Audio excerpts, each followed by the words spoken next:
السلام علیکم ناظرین، چینل کو سبسکرائب اور لائک کرنا نہ بھولے گا۔ یہاں پہ ایک الجی آتا ہے سلطان کے سامنے، کہتا ہے فوج کو جمع کر گئے اور نہ لے جانا سب کے لیے بہتر ہے۔ سلطان محمد کہتے اگر نہ گئے تو پھر آپ پورے یورپ اور عیسائیت کو اپنے مخالف نہیں کر سکتے سلطان۔ اگر کرتے ہیں تو ہم اپنی پوری فوج کے ساتھ آپ پہ دارالحکومت پر حملہ کر دیں گے، آپ کی خواتین کو قیدی اور بچوں کو غلام بنا لیں گے۔ اتنے میں زاولوس پاشا کہتے کیا بکواس کر رہے ہو تم سلطان کے سامنے؟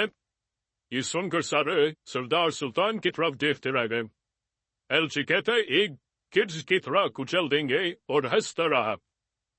پھر سلطان کا جہو جلال دیکھنے کا تھا، انگلی اٹھا کر پھٹکتی، پھر تھوڑی دیر بعد انگوٹھا اٹھا دیا، جس کا مطلب ہے ہتھوڑا۔ ہوئے ہوئے ہوئے اللہ اللہ۔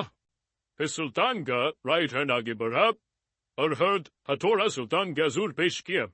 سلطان محمد کہتے کہ اللہ اور اس کی کتابوں کی قسم کھاتا ہوں، صرف تم ہی نہیں لاتعداد افراد بھی میرے سامنے پیش آ جائیں تو بھی محاصرہ نہیں اٹھاؤں گا۔ سب سے پہلے قسطنطنیہ اور پھر تمہارا ویٹیکن ترکوں کا وطن بن کے رہے گا۔ ایلچی کپا رہا ہوتا ہے، یہ اترتے ہی سلطان محمد آل عثمان دنیا کی واحد سلطنت، قسطنطنیہ واحد دارالحکومت، اور میں اس ہتھوڑے کی طرح تمہارا سر کچلتے کچلتے واحد سلطان بنوں گا،